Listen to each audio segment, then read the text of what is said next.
नमस्कार। आज हम बात कर रहे हैं जेम्स क्लेयर की बहुत ही फेमस किताब एटॉमिक हैबिट्स के बारे में। मतलब छोटी छोटी आदतें कैसे बड़ा बदलाव ला सकती है। हाँ, और ये जो जानकारी है ये किताब के एक ऑडियो सारांश से ली गई है। बिल्कुल। और आज हम यही समझने की कोशिश करेंगे कि ये जो परमाणु जितनी मतलब बिल्कुल छोटी आदतें हैं ये कैसे काम करती हैं। और इसका तरीका क्या है ना? क्योंकि ये आइडिया बड़ा दिलचस्प है कि आदतें जो हैं वो सेल्फ इम्प्रूवमेंट का कंपाउंड इंटरेस्ट हैं। हाँ, चक्रवृद्धि ब्याज। शुरुआत में पता नहीं चलता पर बाद में असर दिखता है। बिल्कुल, एकदम सही। क्योंकि हम सब जल्दी रिजल्ट चाहते हैं, है ना? पर ये किताब कहती है असली तरक्की धीरे धीरे होती है, छोटे छोटे सुधारों से। अच्छा, तो किताब में एक बड़ी बात ये कही गई है कि लक्ष्यों को भूल जाओ, सिस्टम पर ध्यान दो। ये सुनने में थोड़ा अजीब नहीं लगता? हम तो हमेशा गोल सेट करते हैं। हाँ, ये एक बहुत जरूरी पॉइंट है। किताब का तर्क ये है कि जो सफल होते हैं और जो असफल रह जाते हैं उनके लक्ष्य तो अक्सर एक जैसे ही होते हैं। अच्छा। हाँ, जैसे एग्जाम में टॉप कौन नहीं करना चाहेगा, लेकिन फर्क कहाँ आता है? उनके सिस्टम में। मतलब वो रोज क्या करते हैं उस लक्ष्य तक पहुंचने के लिए। तो सिर्फ टॉप रैंक का सोचना लक्ष्य है, पर रोज मान लीजिए 90 मिनट फोकस से पढ़ना, वीकली रिवीजन करना, ध्यान भटकाने वाली चीजों से दूर रहना, ये सिस्टम है। समझ गया। तो लक्ष्य बस दिशा दिखाते हैं पर असली काम सिस्टम करता है। एग्जैक्टली, सिस्टम ही आपको आगे बढ़ाता है। हाँ, ये बात तो सही है। मैंने भी देखा है सिर्फ वजन कम करना है सोचने से कुछ नहीं होता जब तक रोज की डाइट और एक्सरसाइज का कोई सिस्टम ना हो। अच्छा, फिर एक और कॉन्सेप्ट है पहचान आधारित आदतें। ये क्या है? ये थोड़ा गहरा लगता है। ये एक्चुअली बदलाव का सबसे मजबूत तरीका माना गया है। इसके पीछे सोच ये है कि हमें इस पर फोकस नहीं करना चाहिए कि मैं क्या हासिल करना चाहता हूँ, तो फिर किस पर? बल्कि इस पर कि मैं कौन बनना चाहता हूँ। मतलब मैं ज्यादा पढ़ना चाहता हूँ, ये गोल बेस्ड सोच है। पहचान बेस्ड सोच होगी, मैं एक फोकस्ड स्टूडेंट हूँ। अच्छा। जब आप अपनी पहचान बदलते हैं या उस पहचान को अपनाते हैं तो उस पहचान से जुड़ी आदतें अपनाना ज्यादा स्वाभाविक और आसान हो जाता है। मतलब ये सिर्फ कहने की बात नहीं है? नहीं, बिल्कुल नहीं। ये आपकी सोच को बदलता है। तो सही क्रम है, पहले पहचान तय करो, फिर उस पहचान से जुड़े सिस्टम बनाओ और नतीजे अपने आप आएंगे। वाह, ये तो सच में काफी पावरफुल आइडिया है। तो अगर पहचान सेट कर ली तो उसे रोज के एक्शन में कैसे उतारें? शायद यहीं वो 4 नियम आते हैं। बिल्कुल सही। ये 4 नियम एक तरह का फ्रेमवर्क देते हैं अच्छी आदतें बनाने के लिए। पहला नियम है, इसे स्पष्ट बनाएं। Make it obvious. स्पष्ट बनाएं मतलब आदत शुरू करने के लिए कोई साफ सिग्नल या ट्रिगर होना चाहिए। इसके लिए एक तकनीक है हैबिट स्टैकिंग।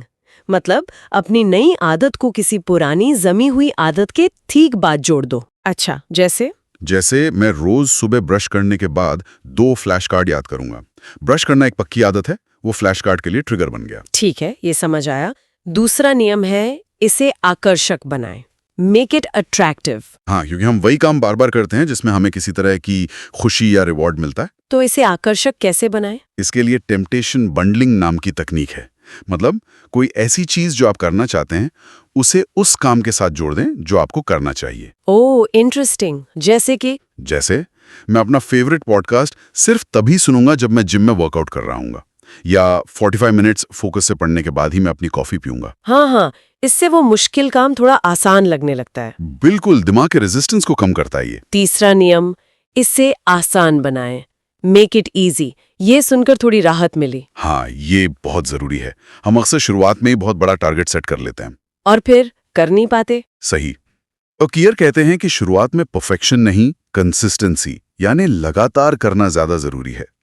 इसके लिए 2 मिनट रूल बेस्ट है। 2 मिनट रूल? हाँ, कोई भी नई आदत सिर्फ 2 मिनट से शुरू करें। रोज किताब पढ़नी है, बस 2 मिनट पढ़िए।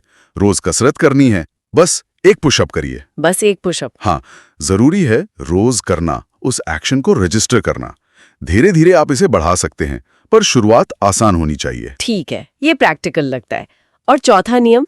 इसे संतोषजनक बनाएं। Make it satisfying. एग्जैक्टली। हमारे दिमाग को वो काम दोहराने में मजा आता है जिसके अंत में संतुष्टि मिले।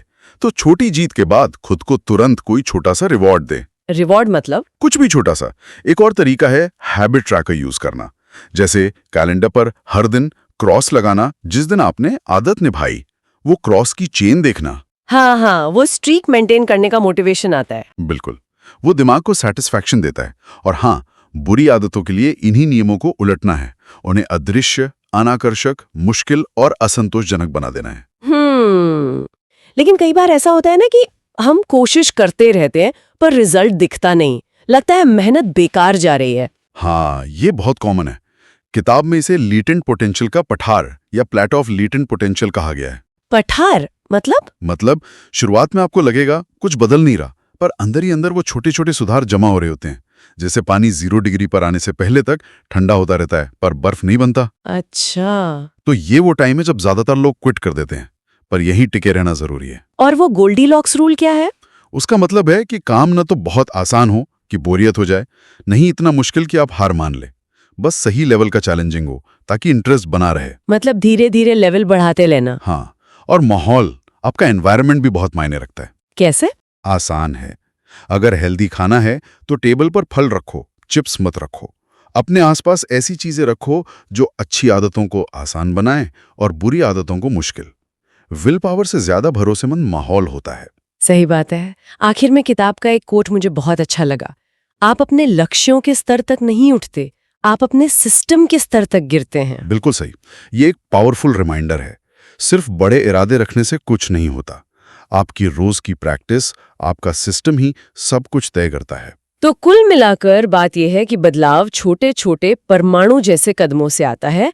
हमारी पहचान हमारे रोज के एक्शन से बनती है, और सिर्फ मोटिवेशन काफी नहीं, एक अच्छा सिस्टम होना चाहिए। एकदम। तो सुनने वालों के लिए एक सवाल छोड़ जाते हैं। आज ऐसी कौन सी एक छोटी सी, शायद सिर्फ 2 मिनट की आदत शुरू की जा सकती है जिसके लिए आपका आने वाला कल आपको शुक्रिया कहेगा? शुरुआत छोटी हो, आज ही हो, और सबसे जरूरी, चलते रहें।